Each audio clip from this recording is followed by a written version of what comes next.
All right. You're well past Valentine's Day. Your heart is broken. You got calluses on your hand. We get it. You run out of Vaseline. It's all good. We've been there, done that. Well, not as pathetically as you, but to a certain extent, we've been there and done that. We're with you. We know the hangover. How about that? So, your Uncle Dave and your Uncle Kev are here to get you through yet another weekend of misery. It is time for the weekend edition of Sports Frenzy 2.0, your politically incorrect look at everything to do with pop culture, Hollywood, entertainment. Dave, what do we usually start off with? We start off with music because we are all about the rock. So jam down some aspirin, get the eggs, the bacon going. I think it's going to be a very fun weekend edition based on the few notes that your Uncle Dave and I have compared. Oh, we got a doozy lined up for you, kids. Yep. But again, as your Uncle Dave said, we start off with rock and roll, and this week's featured album review is Blackberry Smoke. Be right here. 10 songs, 4 of which we've already pre-listened to. Yep, we reviewed for you, so you kind of know 40% of where we stand on the album. So let's get into the rest of it. Now, I love my Southern rock. I do. I'll admit it. Southern rock is good. I am a sucker for the Allman Brothers, Leonard Skinner, 38 Special, Molly Hatchet. You give me a Southern rock band, and that's basically Blackberry Smoke is kind of an amalgam, a compilation of all those bands, mushed up, crumpled together, and spit out. So, beyond that, I don't know if there's anything that differentiates them from the crowd. Not really. I mean, they're that borderline Southern rock, and then they straddle the line with country. Yes. And when you take away the 4 songs that we've already reviewed, which are Dig a Hole, Hammer and the Nail, Azalea, and Little Bit Crazy. Which are all great songs to differing degrees, but I mean, Hammer and the Nail is fantastic. Second favorite song on there. My favorite is Little Bit Crazy. That's probably my third or fourth. The rest of it is hit and miss. It's hit and miss. I think the second half of the album, once you get past Dig a Hole and Hammer and the Nail, the first 2 songs, which again we've already talked about. Yep. Then it kind of really gets into a lull for a while until you get to Azalea again. I liked Azalea, but What You Know Good. What You Know Good was decent. Yeah. So I think I Like It Was Yesterday was all right. Be So Lucky. To me, that could have been a Cheap Trick. I'll have to listen to it again. It had a little bit of I could hear a little bit of Xander in the vocals and some of the music on a couple of Cheap Trick songs. So is that your favorite? No. Okay. No, Little Bit Crazy was my favorite. Okay. But I was just saying that going through that was the one little piece that jumped out with that song. Now see, I got that more at the back end. When you get to What You Know Good, I thought that sounded to me like Tom Petty. I really had a little bit there. That really sounded like a Tom Petty song to me. And then after that, Other Side of the Light had a lot of Allman Brothers in it. A lot of Allman Brothers. Yeah, you could hear that in there. I think I liked the front half more than you did. You must have, because I did not think Like It Was Yesterday was all that good, and I did not Be So Lucky as much as you. That was okay. I thought What You Know Good was okay. Other Side of the Light was okay. Don't Mind If I Do, I was not a fan of. No, I wasn't either. And then I thought Barefoot Angel is probably the worst one on there. Yep. Absolutely 100% agree. Barefoot Angel, not the song I would close an album out with. No. Weakest song I would not put that at the tail end. I want to leave the fans with something a little bit more memorable. Good. Yes. Yeah. So in the end, what do we rank this album as in terms of our frenzy scale? I'm going to go. You want to go? I was going to say there's more good. There were just one and one horrible. Everything else was pretty solid. I was going to go with a 3. Yeah, I could go with a weak 3. Week 3 is right where this one would be. It's one that I'll listen to again. But again, the Barefoot Angel, the last song, if you'd gotten something a little bit stronger, I would have given this a much stronger 3, at least. If you probably would have put Barefoot Angel in place of Don't Mind If I Do, and then maybe closed out with What You Know Good, might have helped. Yeah, I could see that.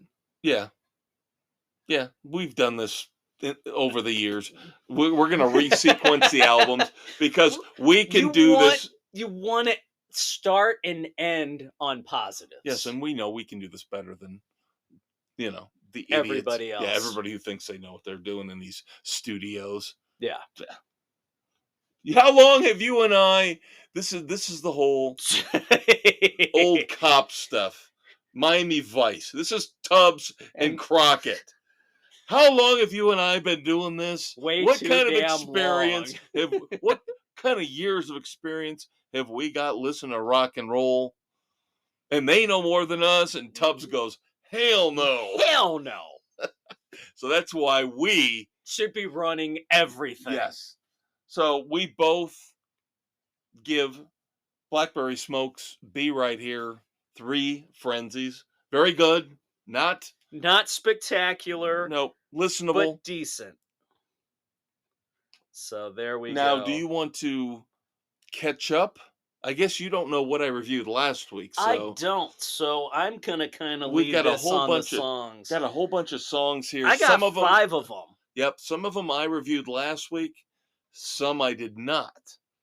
So I'm just going to throw them out as we go. You go. I want you to take the lead on this, and then I will jump in and let you know if I've already discussed it or if I have not. So, all right. Mick Mars, Undone. Did not talk about it last week. Probably a good thing. No, the song itself isn't bad, but again, Mars' guitar does not come through. And that sounds a lot like the last song we reviewed from Mick Mars, and I agree completely. Yeah, I liked the song, but what you expect to hear isn't there. I can only give it a 2.5. I give it a 2. I give it a 2 frenzies. And I will say that I've already reviewed or read the review of his new album, which comes out this Friday. Is it pretty much what we're on track with? The review on Ultimate Classic Rock basically reiterates everything we've said about the first 3 singles, where he does not differentiate his music from any of these bands, these generic hard rock bands of the last 20 years. Well, there we go. So at some point, maybe down the road, we'll get to review this. But if we're desperate, but I think it's going to be a pass at this point because I haven't heard anything that says I have to hear it. Yeah. So down the road, maybe a month or two, when we get an off week, we might jump in and review The Other Side of Mars. So what's next, bud? Bruce Dickinson, Rain on the Graves. I like this. This reminded me of Ghost Riders in the Sky. Okay. Obviously, I did not talk about this one last week. And this is so funny that we're bringing up all these different influences, talking about Blackberry Smoke and now talking about Bruce Dickinson. I came up That's really interesting you bring up the Outlaws. I came up with 2 for this song. I thought Rain on the Graves sounded like a combination of Megadeth and the Charlie Daniels Band. Yeah, the talking, yeah, that's where I got the devil went down to Georgia. He was looking for us, Yeah, and that's where I had the what Ghost Bruce Riders Dickinson, in the sky and the rain on the grave. It had that refrain. This was such a different so we're song. not that far off. No, this was a much different song from the whole gothic heavy metal that you got from the first one, the Afterglow of Ragnarok. Where it was just the whole, I've got to tell you this gothic mythic story. And this was a little bit more straightforward rock and roll, except he's telling a story in a very unique way. Again, the song kind of stops, you get that beat, and then he's telling, and then it rocks out, Rain on the Graves, Rain on the Graves. I enjoyed this one. This was fun. This was just something I needed to hear from him. This kind of reminded me of a couple months ago when I heard 10,000 Volts, and you didn't like that all I that wasn't much, wild about but it was just, it hit me at the right time. It was the right song for the right moment for me. So I'll give this 3 frenzies. I'm on par with a 3 on this one too. But there was just something different about it. It's much less pretentious than that Afterglow of Ragnarok was. This is more straightforward, hard rock. Again, a little bit of that sing-song Megadeth, like you said, Outlaws, Charlie Daniels. There's a little tiny bit of a country. Yeah, it had a little bit of that feel, but it was fun. Yep. Which I did not expect. Yeah, I had again after Afterglow of Ragnarok, I was not expecting anything like this, especially with the title. Yeah. So this was a pleasant surprise. It was very much so. Yes. All right, now your aforementioned Ace Frehley, Walking on the Moon. Mellower than 10,000. Now I did review this last week. So I like 10,000 much better. Okay, so boy, you and I are just in lockstep this week. Because again, I read the review on Ultimate Classic Rock. They posted for 10,000 Volts, which comes out this Friday. Again, just like with Mick Mars, you guys already have access to it. When you listen to this, not as we tape, we're taping on the 21st. This will hit on the 24th. These albums come out on the 23rd. So you will have access to Mick Mars and Ace Frehley already as we review this. Yeah. And again, David, the review I read from Ultimate Classic Rock thought that this song was the best on the album. Oh, God help us. Yeah, I know. I did not like this nearly as much as 10,000 Volts. No. I thought it was a little sludgy, a little clunky. This was plotting. Yeah. There wasn't anything there. Yeah. So this is another album where we might have to push on down the line. Yeah. Yeah. I can only go 2 on Walking on the Moon. That's what I gave it. That's what I gave it to. Yep. Last week. I gave it to because I didn't get it. Not miserable, not terrible, just didn't get it. Yeah. It just. Yep. Yeah.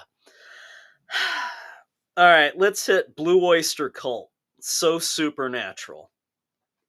This sounded like a third level bar band. Oh my God. Doing a song off of an album that maybe they hoped they could burn in their guitarist basement and distribute at the local beer fest. It had something, but the sound was not there. Oh my God. It was missing a lot. Terrible.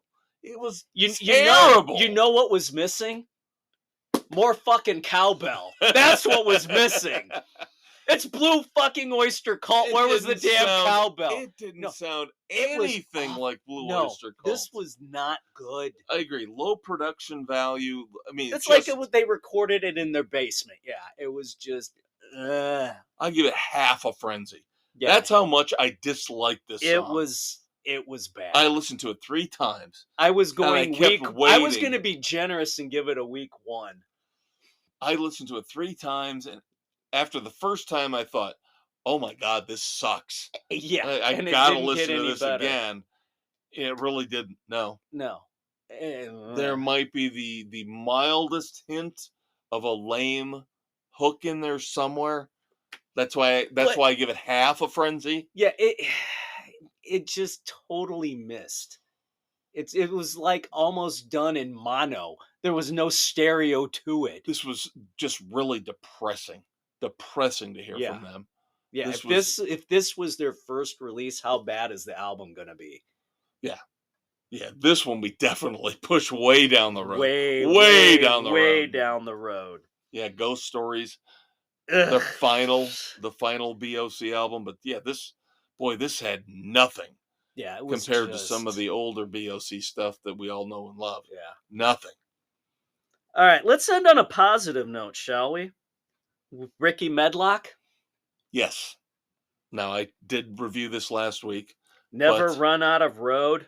I like this. I really like this one. Yes.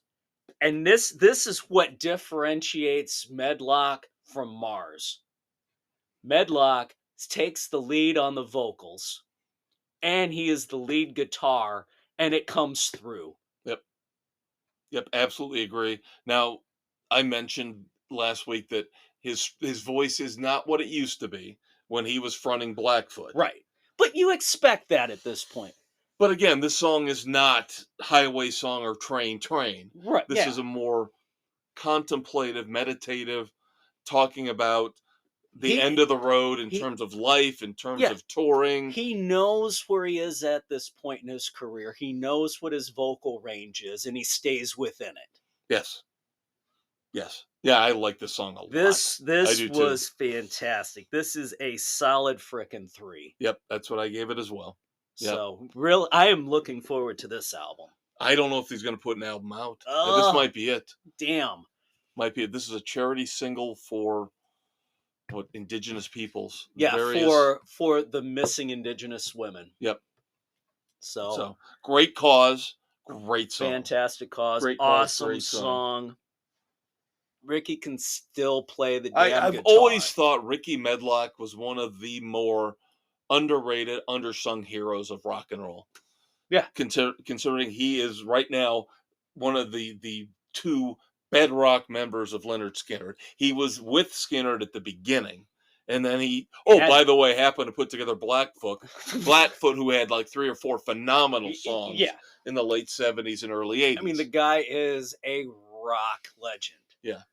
But I don't think he gets the credit he deserves. Does not. It's unfortunate. Yeah. Love Ricky Medlock. Love him, love him. So good. Yep. All right, so now we got Dave caught up on that. Booyah. But Dave has got to go through, like I did last week, the Rock and Roll Hall of Fame nominees, and he's got to pick his 7. Fucking 7, seriously?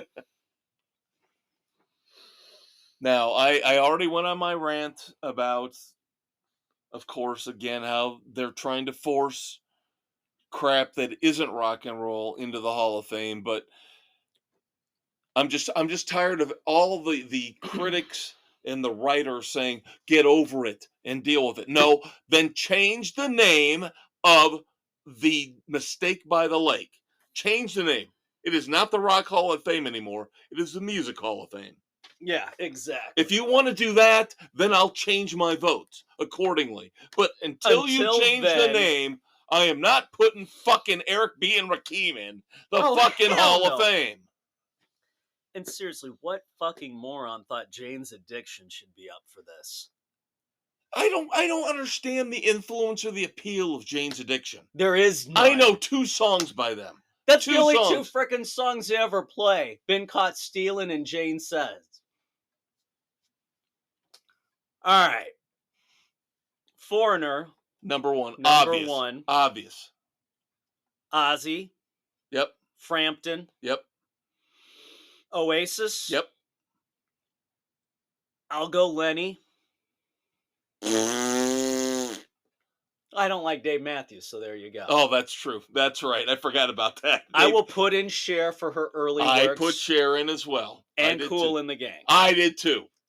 So there we go. So we only had the one different. I put in, who did I, let me see that list. Did you do Dave Matthews? Yes. Yeah, obviously. See, and I put in Lenny. I put in Dave Matthews. And, so 6 out of the 7. Yeah. We agree on. Because if you go out and vote right now, you as a fan get 1/1000th of a say. That's right. And come on, we've seen Kool in the Gang. No, we didn't. No, it wasn't Kool in the Gang. It was we sat in the lobby. No, we saw the first 2 songs. We sat in the lobby, and then we went back for their last 2 songs. No, we didn't watch them at all. We did. No, we did. We started and we ended there. We did not. Yes, we went in the lobby at the United Center and drank beer and watched basketball the whole show until Van Halen. We started with them, and then we ended in there. We did. No, we did not. We did. No, that's why I'm voting for them. I feel so bad about how we treated them. But that's cool that you and I only differ on Dave Matthews, which I would expect from you. I just don't like Lenny Kravitz at all. And honestly, there were probably somebody else on that list. You made me put 7. Well, no, they say you can vote for 7. They're going to put 7 in. So I would have. What did Lenny Kravitz ever do? What? He's got one song I like. One fucking song. If we have to go, Fly Away sucks. Fly Away sucks balls. Oh, I hate American Woman. Yeah, I know. I don't like it either. Are You Gonna Go My Way is the only good song he's got. I don't care who's done American Woman. That song blows. Yeah, you hate the original. Yeah. So there you go. He's not just hemming and hawing. You said put 7. There you go. That's my disdain for Dave Matthews. I thought you would have gone for Mariah Carey. Kiss my ass. All right, so a little bit of music news to wrap up the first segment here. You're going to love this. Now, I don't think it'll match your disdain for the Dave Matthews Band, but it has been announced Sam Mendes, very, very highly thought of, important director in Hollywood. He directed Bond movies. Right. He directed American Beauty, won an Oscar for American Beauty. He will now be in charge of directing, coming out in 2027. Not 1, not 2, not 3, but 4 movies based on each of the Beatles. Oh, for the love of God. Yep. This is, you know who I'm blaming? You know who I'm blaming for this? I'm blaming Bob Marley. You want to know why? Because that Bob Marley movie came out this past weekend and killed it. Did kick-ass money. So now... I'm actually looking forward to watching it on streaming. I don't know. Fuck no. Fuck no. I hate Bob Marley. I never liked Bob Marley. By it. No. You can do a review on that on your own. I'm not watching Bob Marley. But I will say this. What this is, remember back when Iron Man came out? The very first movie in the Marvel Cinematic Universe? This is the same we're seeing now with the rock and roll movies. Started with Bohemian Rhapsody. When Bohemian Rhapsody hit big. Oh, now we got to do Rocket Man. Yep, and now we've got all these rock and roll. We got Amy Winehouse coming out now. Why? What did she ever do to deserve a movie? You're going to get nothing but rock and roll biographies now. And so everybody's because it's that untapped, fertile ground, just like the comic book movies were when Iron Man came out. And so they're going to run it into the ground. Yep, they'll fuck them all up. They'll fuck them all up. God, stay away from Van Halen. Stay away. I don't want you touching my Van Halen. All right? Especially if you're Christopher Nolan. Oh, God. Foreshadowing?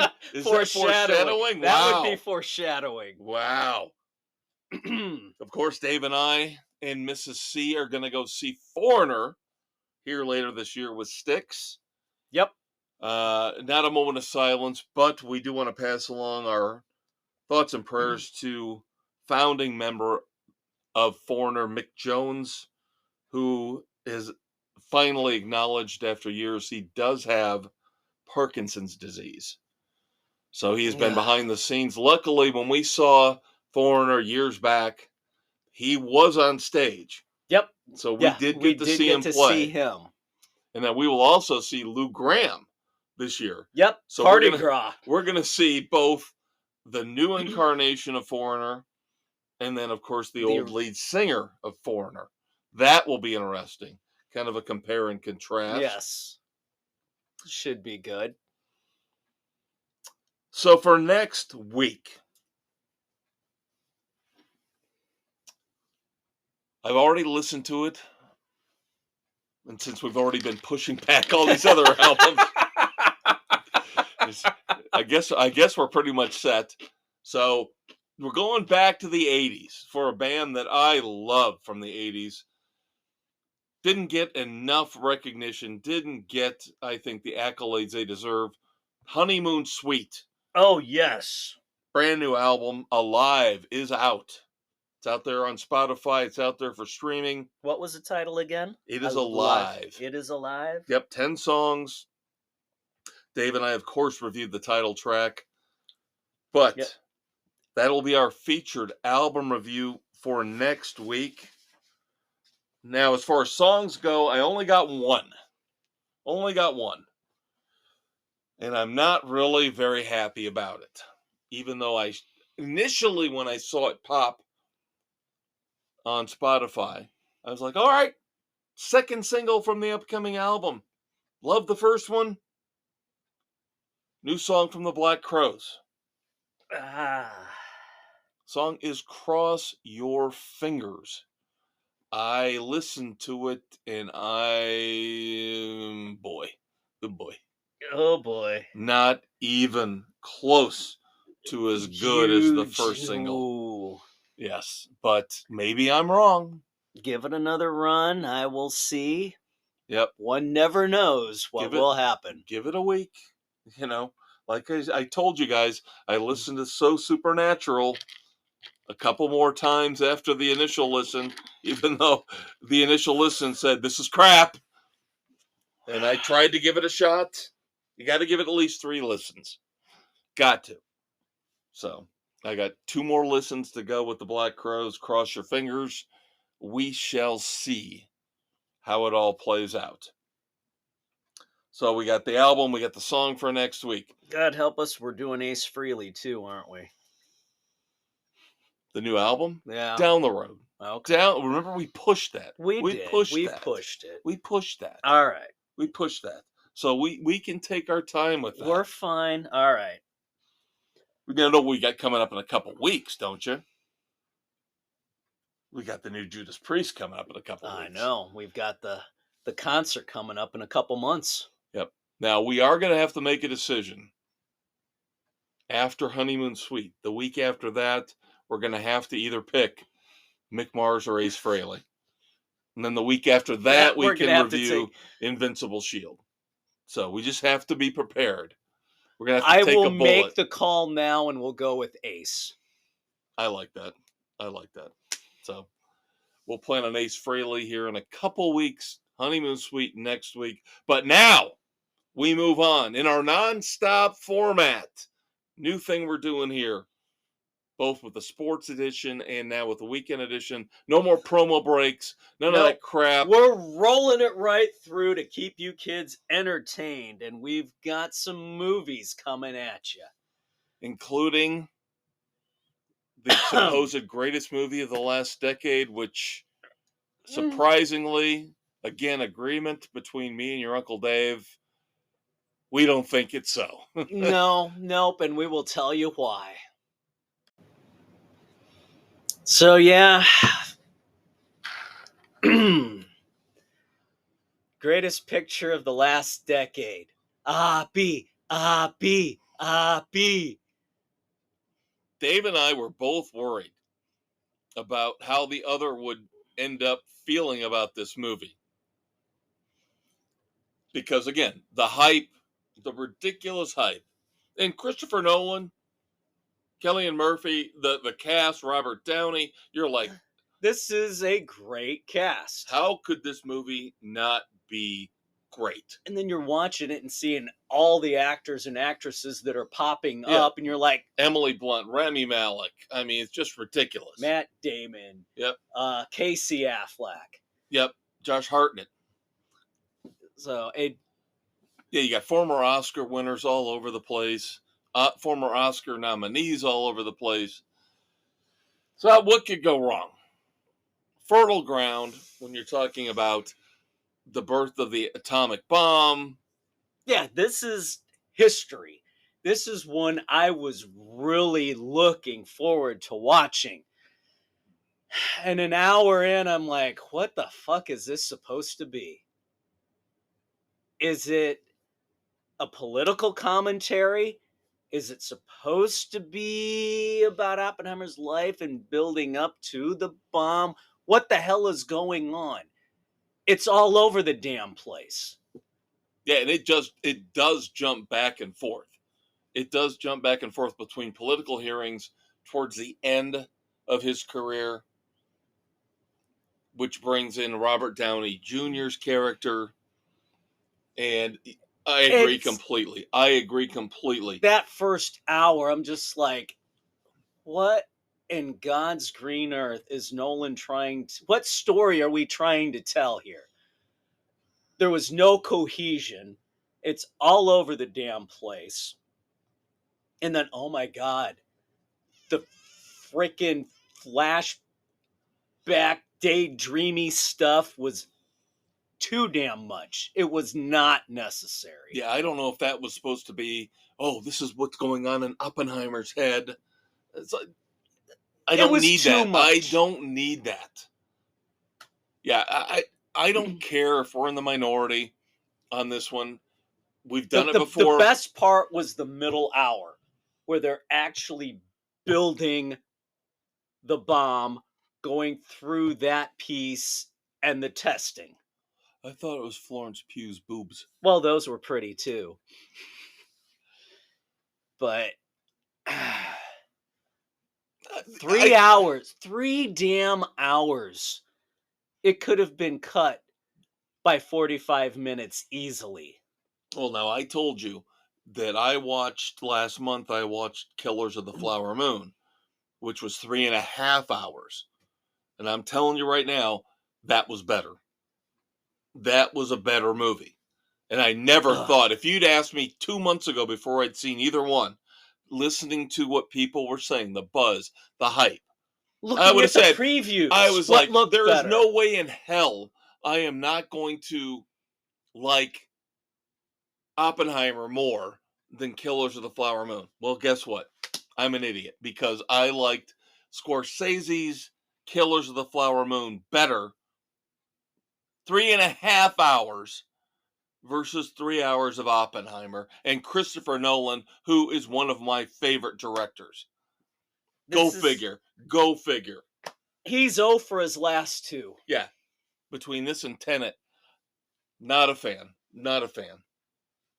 Yeah, this could have been really good if sequencing would have been done a little differently. I'll tell you what, when this was wrapping up, the only thing I could think about was going back and watching his older movies to remind me that he actually did know how to make great movies.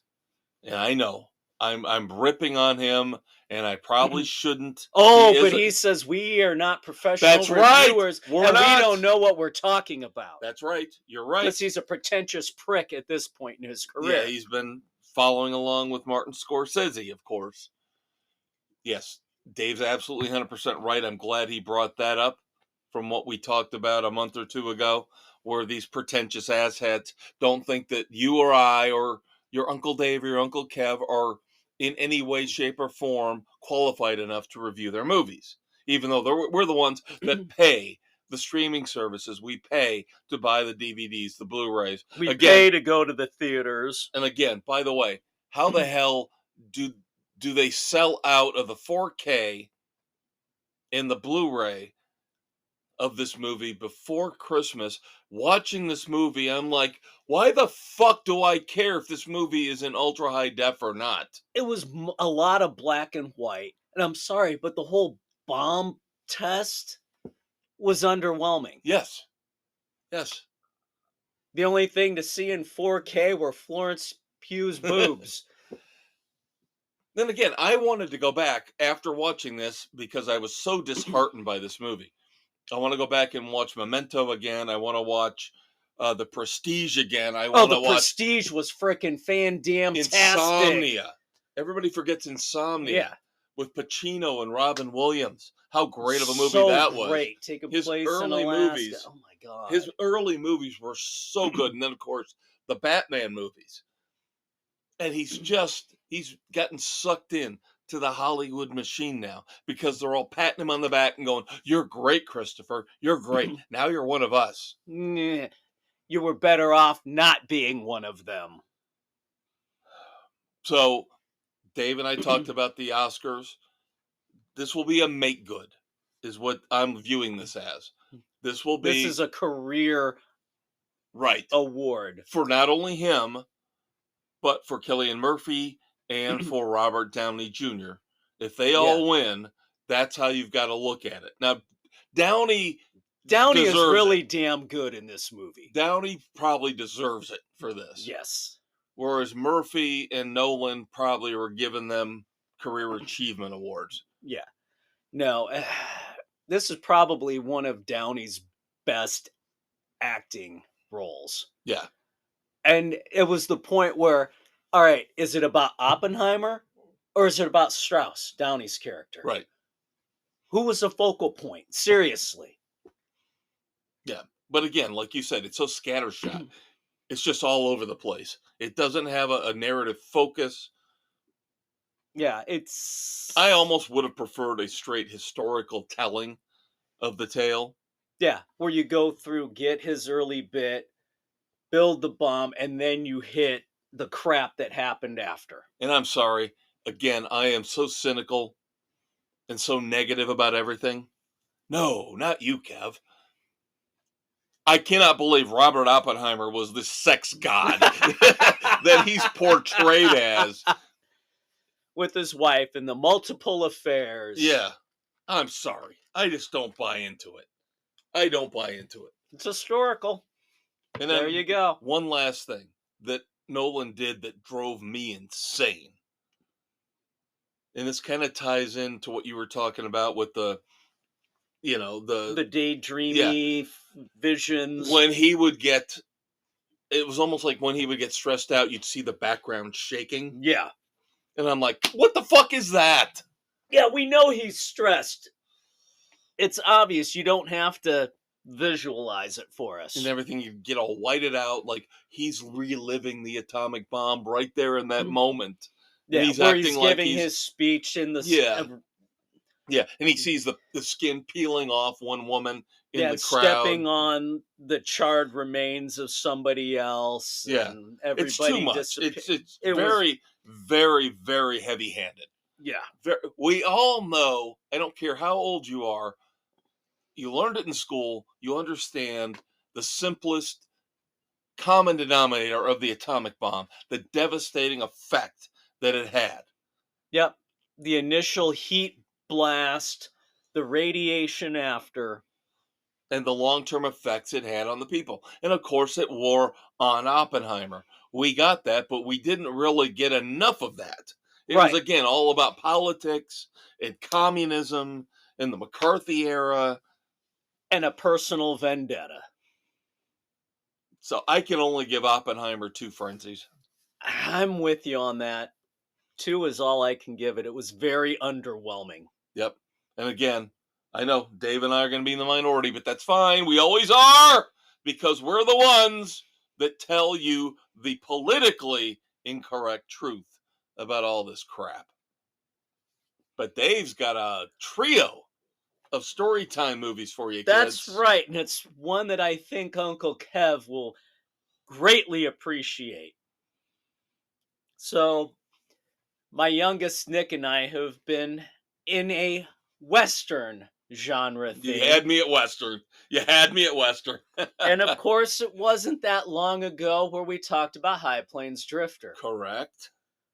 So we hit the big trilogy. Oh my God. The Spaghetti Western trilogy? We started off with A Fistful of Dollars, followed up by a few dollars more, and then the Granddaddy, the good, the bad, and the ugly. Blondie! Oh my God. The greatest trilogy ever filmed. Oh my God. Oh my glorious. God. Now, you said you watched this with Nick? Yes. First time he'd ever seen First time he'd ever seen Oh, I gotta hear this. And he thoroughly enjoyed them. Oh my God. Yep. Eli Wallach. Blondie! Tuco. Tuco. The great Lee Van Cleef. Angel Eyes. Yeah, oh my God, the great Lee Van Cleef. Star of so many great spaghetti westerns. Yep, he was in Few Dollars More. Yep. So, good stuff. And the progression, what was it? The first one, Fistful of Dollars, is like an hour and a half. Few Dollars More, creep into the 2-hour mark, and then the 3-hour epic. But The Good, the Bad, and the Ugly deserved to be 3 hours. The 3 hours. This is unlike Oppenheimer. Unlike Oppenheimer, this needed the 3 hours to tell the full tale. Yes, the great Sergio Leone. So directing these. So damn good, so worth rewatching time and again.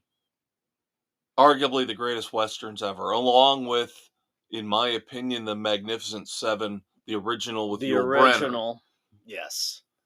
Those are my favorite westerns. Those 4 movies. Oh my God. But I mean, can you really say there's a, I saw something the other day about Silverado. Oh, we watched that not too long ago, which still stands up well. Yep. And even the later Clint Eastwood, Pale Rider and Unforgiven. Outlaw Josie Wales. Yep.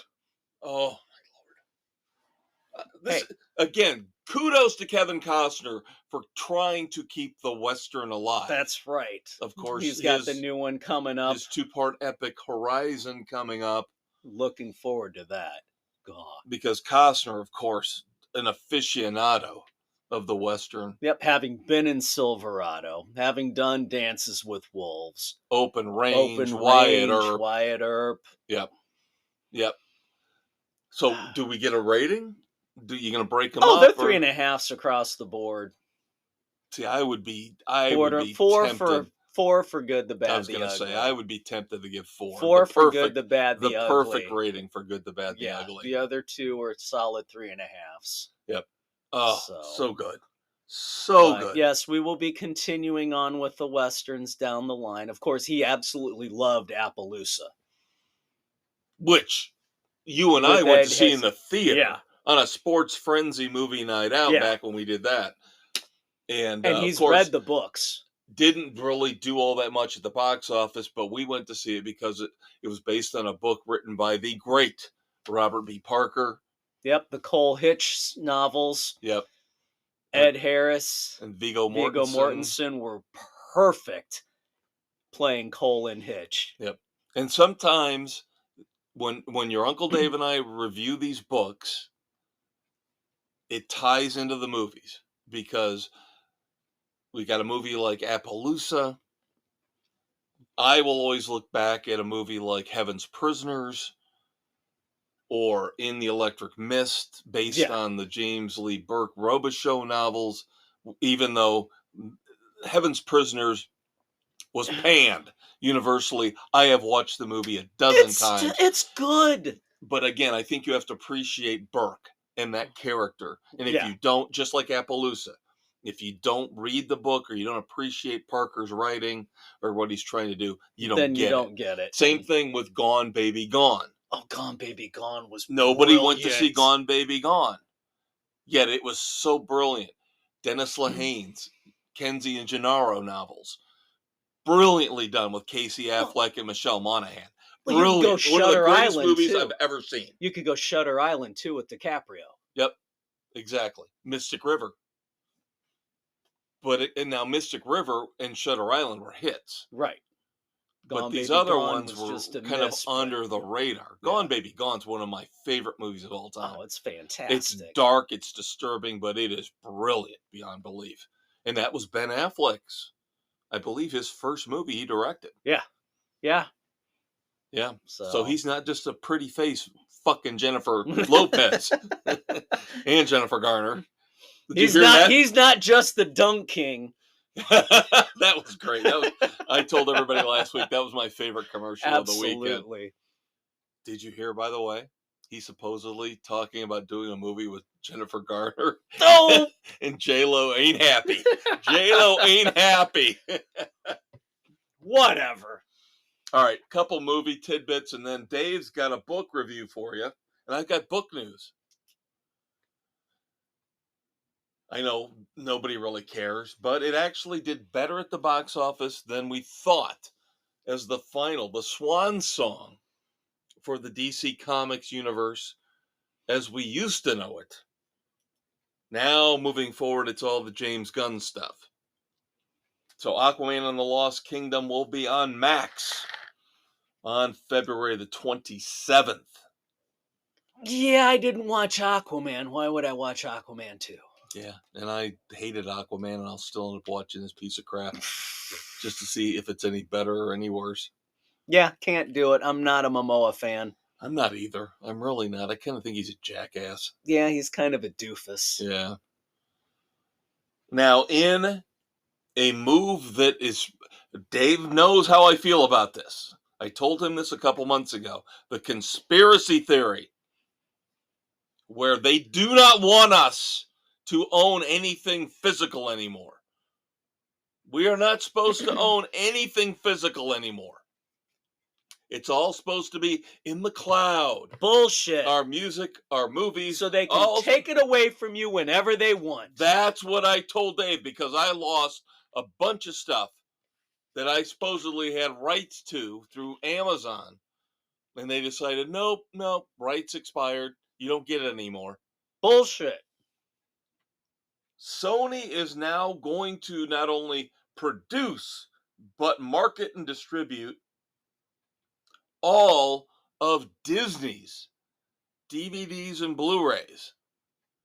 Because Disney says they do not want to be in charge or have any part of manufacturing movies anymore.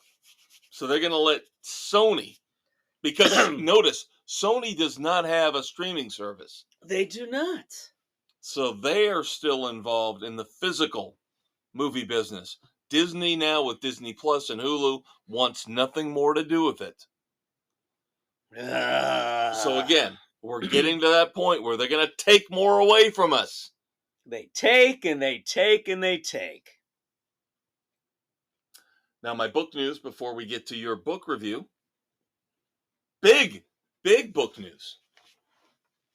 Now, sometimes I actually shock Dave, even though he's in the book business, with some of these things I find out. Coming out October the 22nd of 2024, Alex Van Halen will be putting out his memoir. I had seen a little blurb about that. I will be the first one, not in line, obviously, that's not how it works anymore. Right, but you will have your pre-order in as soon as it's available. I will be reading that from day one. I cannot wait to hear this. That's going to be very interesting. That will supposedly be called Brothers, is the tentative title. So we don't know how far in depth Alex will get in terms of all the inner workings of the Van Halen band, from David Lee Roth to Sammy Hagar and all Gary the Cherone and Wolfgang. Is it going to be more about the growing up? Is it just process? Focusing on he and Eddie? Yep. Going to be interesting. Yes, it's very interesting because Alex Van Halen has always been the silent member of Van Halen. He has been the least vocal, does not like to do interviews, does not like to talk about the past, present, future of the band. He's the introvert. Yep. So I am looking forward to this greatly. Gonna be very good. Yep. Next week I will have a review of the latest book in the Spencer series. Of course, Dave has already reviewed it. I will be done with it for next week, so we can go into it a little bit more. Yep. Mike Lupica taking over. Spencer Hawk, all the characters we know and love. Susan Silverman, Vinnie Morris. Broken Trust will be my review for next week. And now I can finally, tomorrow I should be done with the book. And then I can dive into the latest Jonathan Kellerman, The Ghost Orchid. All right. But for this week, I have Front Sight.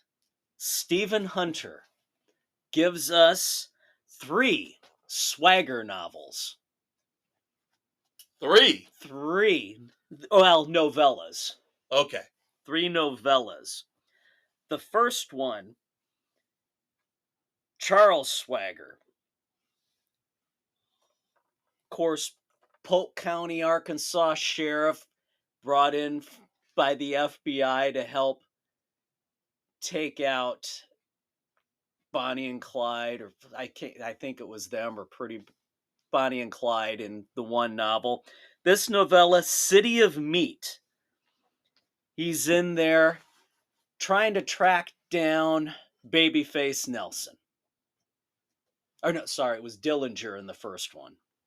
Get my old mob guys correct. But City of Meat, he's in Chicago, still assigned to the FBI to be their main gunslinger, looking for Babyface Nelson. There are reports they've seen Babyface in the Chicago stockyards. So he goes to investigate.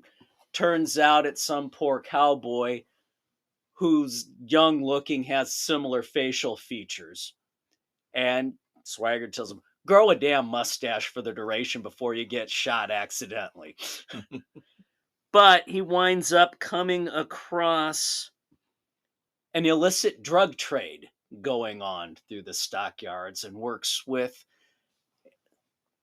it's going through the south side of Chicago, the predominantly black neighborhoods, and he works with an African-American police officer, 2 guns, and they work together to solve this little mystery. Of course, in only the way of the gun that Swaggers are known for. Then Earl Swagger comes back in Johnny Tuesday. This is kind of a revenge story.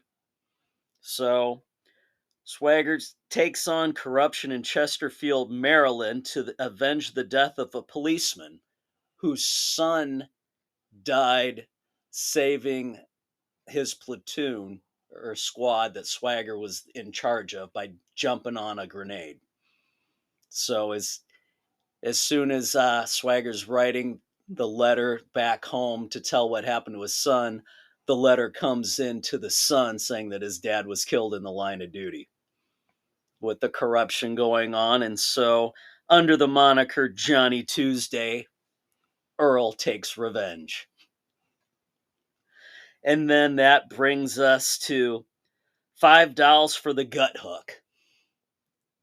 This is really kind of a noir type thing where Bob the Nailer comes in not long back from Vietnam, just after his divorce. He's drunk in a trailer, and the Hot Springs Police Department come tracking him down because his father and grandfather had had such a history as lawman in the state of Arkansas, and his dad took on the mob in Hot Springs, the book.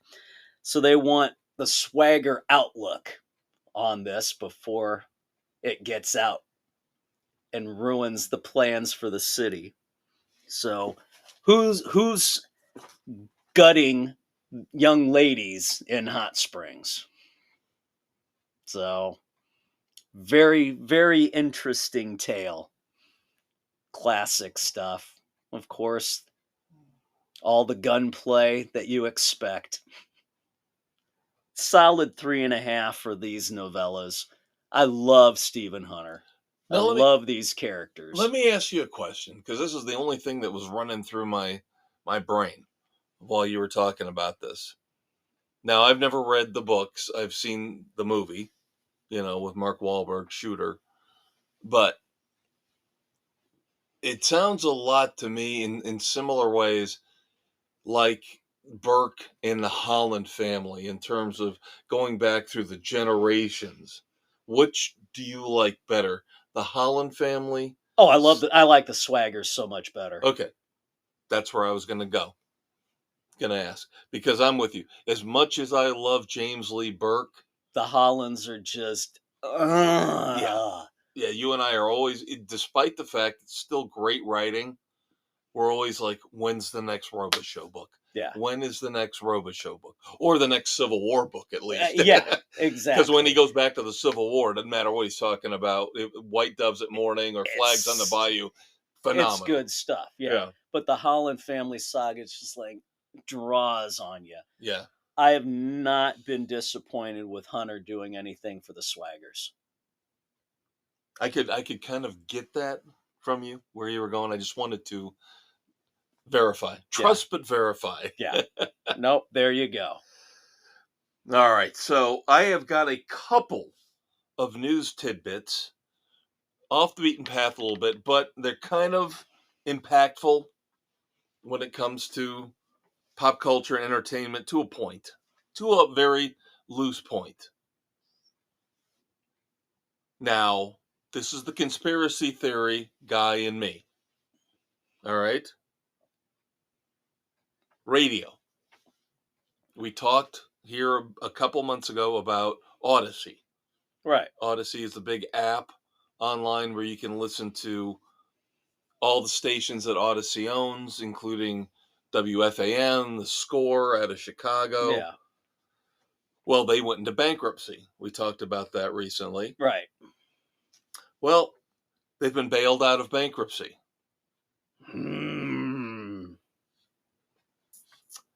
You'll never believe who bailed them out and now who basically owns them.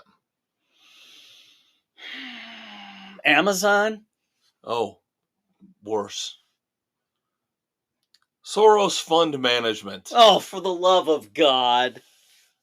George Soros now owns 225 stations across the United States. Oh, God, no. No. So, yippee skippy. Oh, shit. If you wanted to keep politics... There goes the airwaves. Yep. You want to keep politics out of sports and music, well, now you can kiss that goodbye, because the biggest political raging douchebag in the world now owns the vast majority of the major stations all across America. Fuck. All right, and this little news tidbit might be really off the beaten path for us. I don't know why, but I feel like this is a sign of the coming apocalypse. Financial news. I know. Dave's looking at me like, what the hell are you doing? What are we, CNBC now? What the hell are you doing, Kev? Was this Money Market? Yeah. Capital One and Discover are merging. Oh, God. What? Why? 2 of your biggest credit card companies in the world are merging. Why? Because they're not making enough money as it is? That's what worries me, is, again, this consolidation. Doesn't matter if we're talking about movie studios, Now we're talking about these huge credit card companies. Right. This is not good for us, the consumer. I will go off on a rant right here, right now. Go for it. Back in the frickin' day, anybody with a pulse could get a credit card. Go to a store like Kohl's, Ward's back in the day, Sears, J.C. Penney's, LS Airs. You're 18, 19, 20 years old trying to establish credit. Those were the best places to go. Boom, get a card, no problem. My boys now, any of those places, try to go to Kohl's, different stores, trying to open a line of credit. Nope, denied. Nope, denied. How are you supposed to establish credit if you can't get any credit in the first place? It's an absolute travesty right now.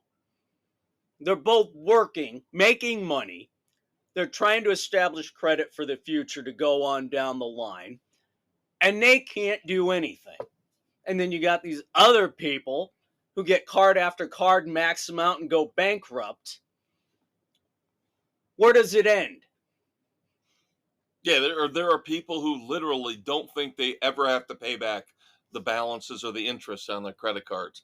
It's all free money. It's free money. Gee, I wonder where we get that from. Oh, by the way, did you hear President Biden today gave out some more student loan debt? Tip fuck. When am I getting my money back? Where's my damn refund for all the money I paid? I'm sorry. I don't care if you like Trump, hate Trump, whoever. Biden's got to go. Biden's got to go. I can't stand that asswipe. That ignorant, senile asswipe. I know. I shouldn't speak ill of the inept, senile. Sorry. With dementia. Everybody needs to go in Washington. Oh, God. You have to start over. There's not one damn person there who's worth spit. With any integrity. Whoever delivers on the promises that they promise, male, female, she-male, whoever, they never, ever follow through on the promises they make to their constituents. Nope, never. And they all come out 20 million times richer than when they went in. Term limits, damn it! And quit making it so you have to be a fucking millionaire or pretty damn close to be able to run. Yep. Oh, we got more politics coming up at the end of the show. You know what that means. America's favorite game show. But, of course, we've got to get through TV and streaming first. Someday I will play catch up on a couple of these shows. Yeah, I'm kind of disappointed that you didn't get through True Detective. Yeah, blame the wife. She's wanting to finally burn through and finish up Breaking Bad, which we've been back up on years. We're in the final season. So we do have our review of the full season 1 of Monsieur Spade, though. Oh. Sam Spade in France. AMC. This was brilliant. 6 episodes. Clive Owen, fantastic. The entire cast was good. Yep. And so well written. Now, I will warn people that if you don't like subtitles, this is not the show for you. Right. Because outside of Spade, for the most part, they're speaking French. So you're going to read it, but it's fine. And shame on AMC for not promoting this more. Yes. Yeah, because I complained about that right off the bat. I did not even know. We knew it was coming at some point. But then the next thing I know, I see it posted a poster, like a kind of fake movie poster for it, after the first episode had already aired. Ugh. So I had to catch up on it at that point. Yeah. No, so well done. Yep. And the final episode with the little special guest star, and then they do basically the old traditional, get all the suspects in a room. Yep. And discount them one after the other. Yep. But like that very, very much. Yeah, that was well done. Yep. So this is the kind of stuff that Yeah, I we mean, come on, need. did you really expect Amanda Waller to come in to finish it off?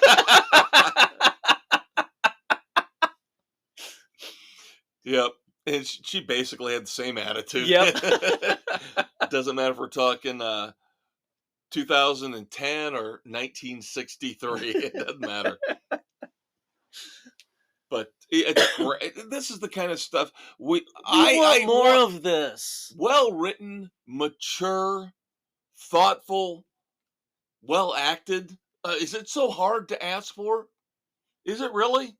I guess it is because they're so few and far between. Yeah, we've got to sit there. We talked. I talked last week. We talked about the demise of Tacoma FD. So disappointed that's not coming back. Literally not going to have any comedies to watch anymore. Yeah, literally. The vampires are going to be gone. Yep.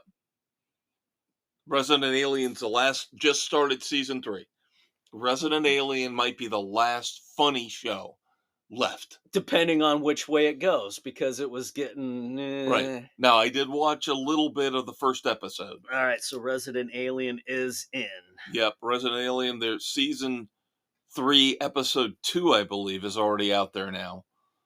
So at least I watched the beginning of episode 1. I'm encouraged. I'll say that. Okay. I think it harkens a little bit more back to the first season. The first season, yes. Good. Get Alan Tudyk back to his best. So good. He is so good. What he does to himself with the facial expressions. Yeah. Yeah, he's one of our favorites. I don't want to spoil anything for you, but he's just got, in the first episode, one of those classic moments that harkens back to season 1. I'll let you discover that on your own. All right. There we go. But, sorry, Monsieur Spade, more of what we need. We need more of this for sure. Again, well-written, well-acted, adult, mature content. 3.5 frenzies for me. Absolutely agree. That's and I hated that it had to end. Yeah, who knows? Will there be a season 2? Who knows? Who knows? But I'm glad we had this. Yep. Now, like Dave said, he's playing catch up. So next week, hopefully, fingers crossed, I might have True Detective season 4 wrapped up. True Detective Night Country. Of course, 6 episodes. I thought it would go 8 because the other 3 seasons went 8. But you were right, only 6. So it is done. And again, we've still got more infighting from the creator of True Detective. Nick Pizzolatto is still out there bashing this season, saying he basically hates it, doesn't like it, don't hold it against me. And where I'm at this point, I'm enjoying it. It's fine. I don't know what his problem is. I don't know what his problem is. Let's put it that way. I'm done with it. I will hold off till next week. Defer to you. I'm done with it. He has no reason to bitch, piss, moan, and complain about it. He really doesn't. There we go. This season, unless he's a misogynistic prick. Well, all of us white heterosexuals are misogynistic pricks according to the media. So you are, I am, everybody is. Nick Pizzolatto, all of us are. So all I will say is that I think it holds up very, very well to the other 3 seasons. So it's a fine, welcome addition. There we go. I'll leave it at that until next week. And of course, you've also got to start watching Tokyo Vice. God damn it, Dave. Now, you have no excuse for that. That's not because Mrs. C doesn't watch that, does she? No, but that's on me for watching the spaghetti westerns. Oh, true. I can't hold that against you. But, yeah, 3 episodes in already. I know. Tokyo I'll get Vice. There. 4 now, as we're taping this. Yeah, I'll get there. I will play catch up. Again, I will say this. No spoilers. Definitely. Rolls on from season 1? Definitely not a drop-off. Yep, good. Definitely no drop-off. Good. Couple little added twists, different things going on. But definitely same strong quality level as season 1. Excellent. All right. Let's move on to moments of silence. Drummer from a very underrated heavy metal band, Helix. Ooh, Greg Fritz Heinz passed away. And then this one makes me hurt. This one really digs deep. And I'm not being facetious, because Dave and I have always talked about how much we care about the great raunchy sex comedies of the 80s and how they influenced us. Meat! Now, I'm probably going to butcher this name. Tony Ganaios? Yeah. Of course, played Meat in Porky's 2, Porky's 3. Of course, you got that group of movies again. And I'm not making light. I am not. Dave knows this. No, I'm not making light. He was in other movies as well. Very good actor. But you don't understand. You have to have those movies, those the touchstone raunchy moments. coming of age movies. We have music that we cared about and we loved so much from the 80s. For me, it was Billy Squier, Don't Say No, Ozzy Osbourne, Blizzard of Oz, Loverboy, Get Lucky. For movies, it was Caddyshack, it was Porky's, it was Bachelor Party. You know, I went back recently and watched Hot Dog for the first time because I wanted to relive those feelings, and that's why Animal House. Yeah, and that's why I love Hot Tub Time Machine, is because they go back to the 80s. Because that movie gets it. So just to hear somebody from Porky's has left us hurts me. Yep. Takes a little bit of my soul. 64. Complications from a spinal cord infection caused a heart attack. Yep. And I remember seeing Porky's in the movie theater, sold out, completely sold out theater. I had to sit in the front row. So I was looking up the whole time. Oh, the smiling picture of Eisenhower. But it was worth it. It was so well worth it. Again, we see how many movies throughout our lives? Thousands? Literally thousands. How many in the movie theaters? If not 1,000, hundreds and hundreds and hundreds. Lassie. Ahoo! But there's only a few that you remember. Right. And I remember going to see a midnight show of Dawn of the Dead. Remember seeing the helicopter chopping off the head.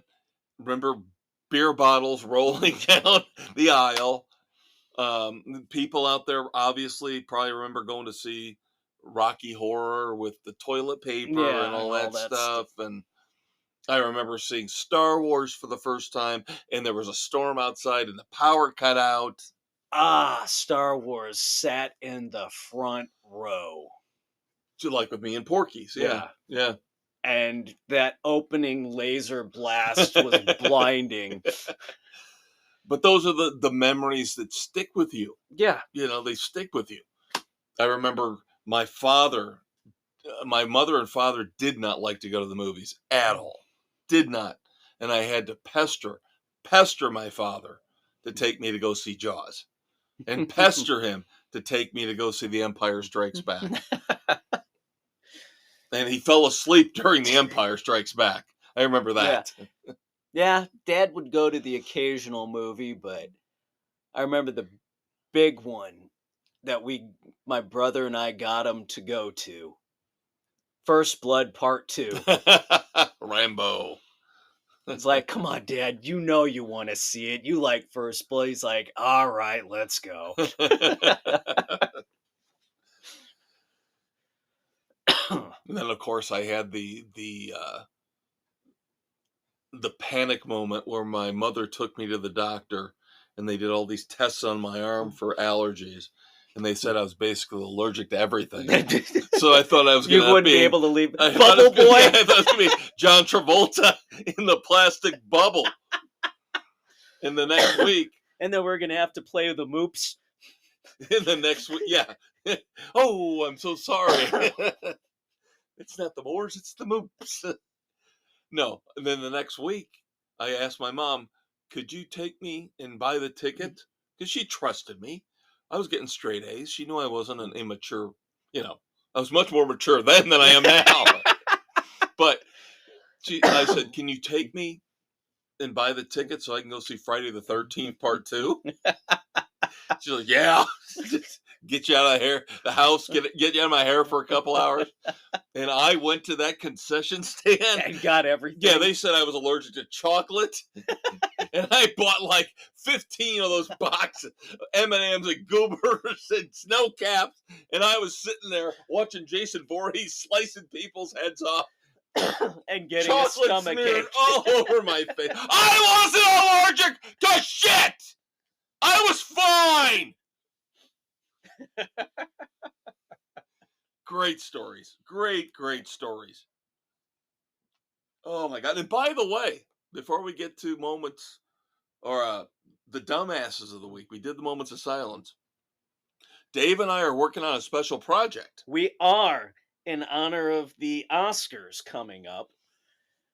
We are going to look back at all the Oscar winners and let you know, did we see it? Did we like it? Did we hate it? Did we ever want to see it? Will we never see it? Does it live up to the reputation of being an Academy Award winning film? Yep. So should be 95 years now. Yeah, so 95 years, I believe. We got our homework cut out for us. Yeah, so that'll be coming here in the next couple of weeks. But now, as you know, this time of the show, we get towards the end. It is time for America's favorite game show.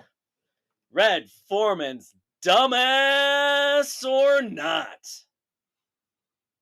All right, we talked earlier about Oppenheimer, and I talked about how I liked Killers of the Flower Moon more, which I reviewed a couple weeks ago.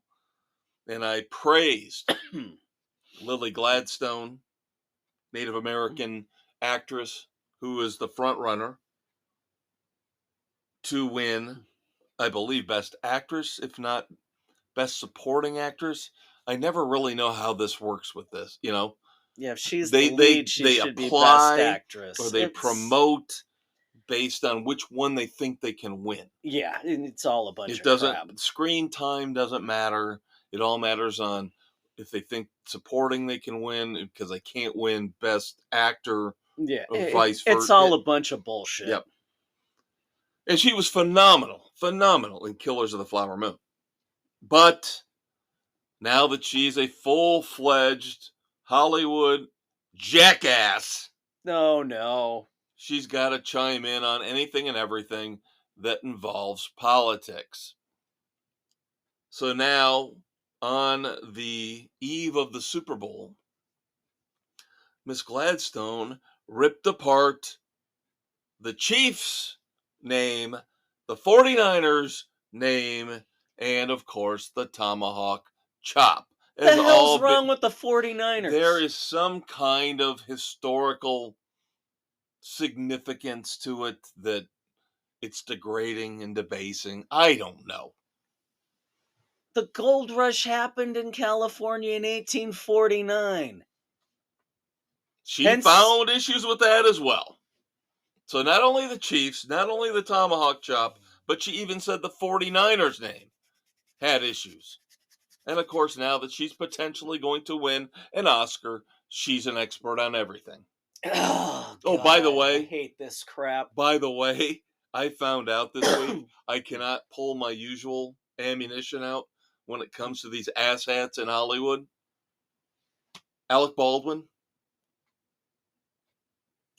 complete and total douchebag that he is.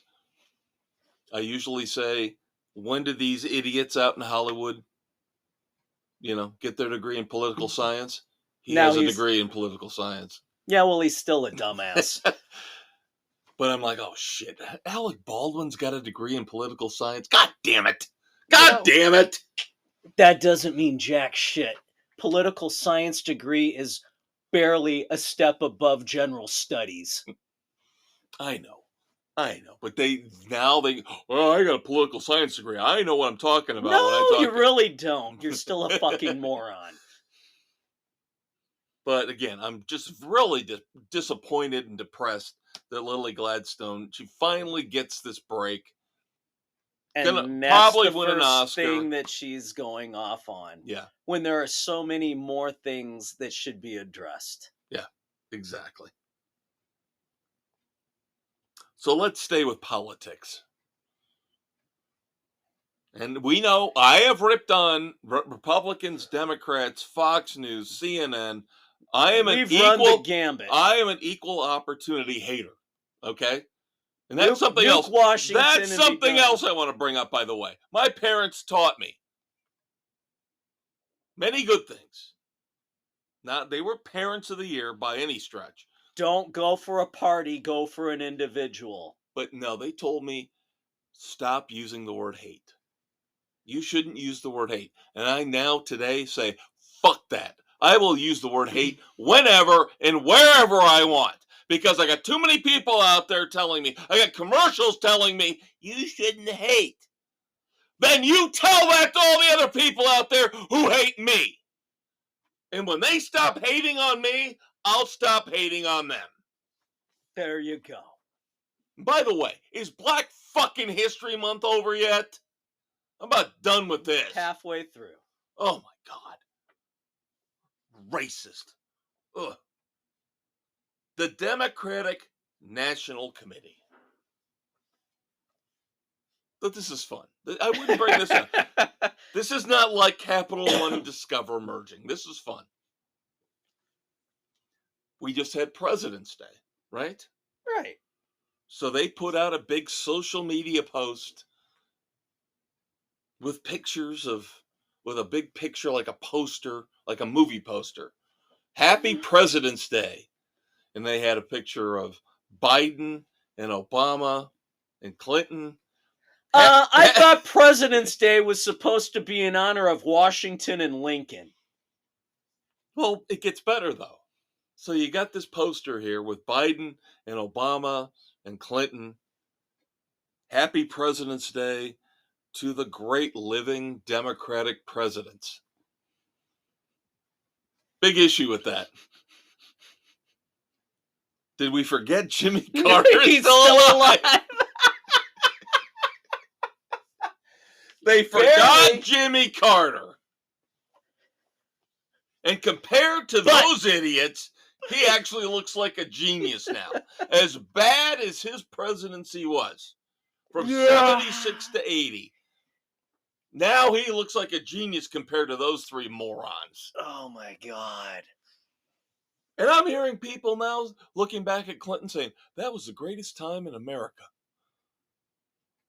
That was when it fell apart. That was the downfall of everything. Yeah, that's when we got OJ and the woman burning her ass with coffee and suing McDonald's.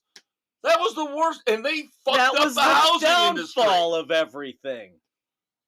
Yeah, but they forgot Jimmy Carter. as they paid tribute to the living great Democrat presidents. There are no great living Democratic presidents. Oh, by the way, going back to Oppenheimer, did you notice how at the end they had to get in that thing about how great JFK was? How he was the... Oh, how, yeah, the young senator from Massachusetts. Yeah. Yeah. Had to get that in. Had to get that in. Let's stick with DC. Not politics, but let's stick with DC. The DC lottery is being sued by a gentleman, a quote-unquote winner, who tried to cash in his winning lottery ticket Because he saw the numbers posted on the website. Yep. That said that he'd won. They were up there for not 1 but 2 days. 2 days. And then the DC Lottery says, oh, by the way, we posted the wrong numbers. You don't get jack shit. Too bad, so sad. You posted it. So now he is suing for that prize of $340 million. Well, there you go. They effed it up. How many times have you and I talked about the fact, just reading books, that I obviously buy my books, but you buy them for the library system. But there's $20, $25, $30 a book.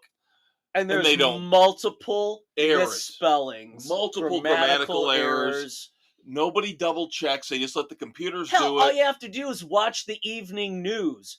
And the idiots on the teleprompters or doing the graphics can't even spell things right. He's entitled to something. He's entitled to something. Because I don't want to hear this. Major F yeah, and they're like degrading him and saying he's just trying to, take advantage of a situation. It's like, no, bullshit. You guys effed it up. You screwed up. At some point, you've got to make good on your screw-ups. Yep. It's not an oops. Yeah. No, this isn't an oops. This is a life-changing event. Yeah. Where a guy thought for 2 days that he had become a multi-millionaire. No, I side with this guy. Yes. He needs something. He needs maybe some not $340 million, but he needs something. They need to make good to this guy in some way. Then finally, I have never understood the appeal of keeping dangerous animals as pets. I've never got it.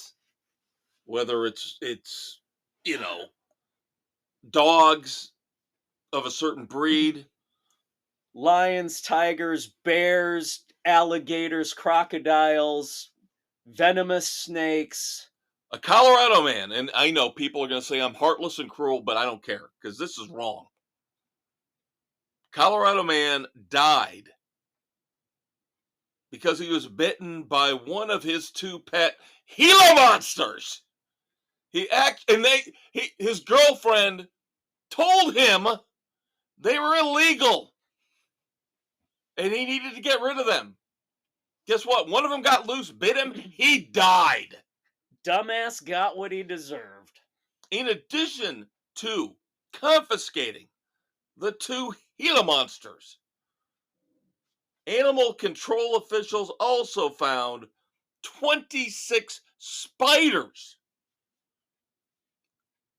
of various types, shapes, and sizes. And I'm sure he probably had tarantulas and scorpions. Black widows and whatnot. I don't understand it! No, do not get the dangerous shit, people. How damn dumb are you? One of the worst memories I ever had was, I hated. Before I moved into my house with the studio here, living in an apartment. And the week before I moved out, the woman next door who I happened to bump into in the hallway, never met before, talking about how she had a pet boa constrictor. And I was like, are you fucking kidding me? I've been living next door to a boa constrictor! Kevin does not like snakes. I love you, though. You out there in the audience, I love Dave. I love everybody. And I would love it if you came back next week. Say goodnight to the kids, Dave. Good night to the kids, Dave.